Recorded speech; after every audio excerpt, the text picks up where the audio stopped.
তত্ত্বাবধায়ক সরকার ব্যবস্থা নিয়ে আলোচনাটা আরও খানিকটা অগ্রসর হতে পেরেছি আমরা। সেগুলো হচ্ছে বিভিন্ন যে সমস্ত প্রস্তাব ছিল সেগুলো ক্ষেত্রে রাজনৈতিক দলগুলোর কাছ থেকে যে সমস্ত মতামত পাওয়া গেছে তার ভিত্তিতে ঐকমত্য কমিশনের পক্ষ থেকে দুটো বিকল্প প্রস্তাব দেওয়া হয়েছিল আজকে। এই দুটো বিকল্প প্রস্তাবের প্রধান দিক ছিল এই যে তত্ত্বাবধায়ক সরকারের প্রধানকে নিয়োগ করার ক্ষেত্রে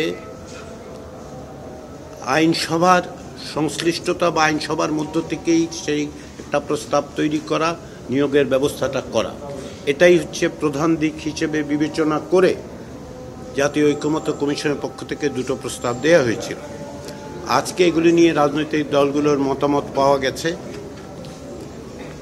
এই মতামতের ভিত্তিতে আরও সুনির্দিষ্ট সুস্পষ্ট প্রস্তাব যা এখন টেবিলে আছে, অর্থাৎ আজকে ঐকমত্য কমিশনের পক্ষ থেকে যেগুলো দেওয়া হয়েছে সেগুলোর ভিত্তিতে, আজকের আলোচনার ভিত্তিতে আমরা আরও একটি সুস্পষ্ট প্রস্তাব হাজির করব।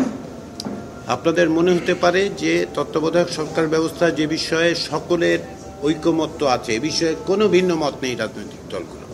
প্রত্যেকটি রাজনৈতিক দল চাইছেন যেন এমন একটা ব্যবস্থা করা যা কার্যত যতদূর সম্ভব ত্রুটিহীন হয়, যাতে করে দীর্ঘদিন ধরে যে আন্দোলন সংগ্রাম, সেই সংগ্রামের আকাঙ্ক্ষাটার প্রতিফলন ঘটে এবং ভবিষ্যতে তত্ত্বাবধায়ক সরকার ব্যবস্থা যেন কোনো অবস্থাতেই বিতর্কের মধ্যে না পড়ে।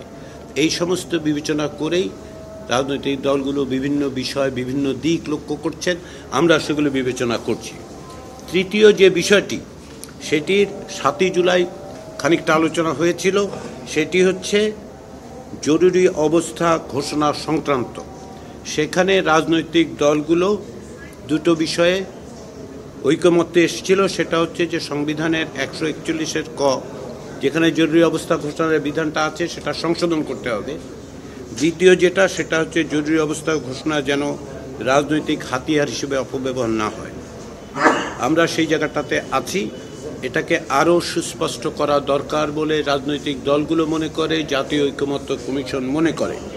সে কারণে বিভিন্ন বিষয় কিভাবে আরও সুস্পষ্ট করা যায়, কি বিষয় তাতে সংযুক্ত করা যায়, সেগুলো নিয়ে আলোচনা হচ্ছে। যেমন অভ্যন্তরীণ গোলযোগের যে কথাটা আছে এখন 141 কতে, সেটি না রাখার ব্যাপারে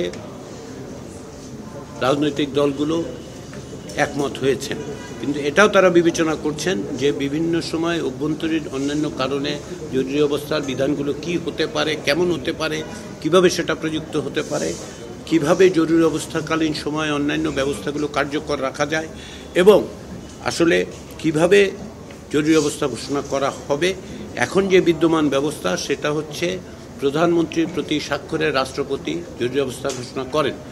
সেটার বিভিন্ন রকম প্রস্তাব আছে টেবিলে, সেগুলো আমরা বিবেচনা করছি। ঐকমত্য কমিশনের পক্ষ থেকে মন্ত্রিসভার অনুমোদনের বিধান যুক্ত করার কথা বলা হয়েছে। কোনো রাজনৈতিক দল এই প্রস্তাব করেছেন যে সংসদের একটি কমিটির মাধ্যমে এই ব্যবস্থা যেন, জরুরি অবস্থা যেন ঘোষণার ব্যবস্থা করা হয়। এগুলো আলোচনা হচ্ছে। আমরা আশা করছি যে আগামী সপ্তাহে এই আলোচনাগুলো আরও সুস্পষ্টভাবে সব কিছুকে একসাথে নিয়ে এসে আমরা জরুরি অবস্থার বিধান সংক্রান্ত বিষয়ে একটা সিদ্ধান্তে আসতে পারব। আমি যেটা বলতে চাই সেটা হচ্ছে যে আলোচনায় অগ্রগতি হচ্ছে, যার থেকে আমরা আশাবাদী হতে পারি যে এই মাসের মধ্যেই আমরা একটি সনদ প্রস্তুত করতে পারব। প্রতিদিনই আমরা বেশ খানিক দূর পর্যন্ত অগ্রসর হচ্ছি, কারণ এগুলো তাড়াহুড়ার বিষয় নয়। ক্ষেত্র বিশেষে শব্দ বাক্য বিবেচ্য হতে হচ্ছে।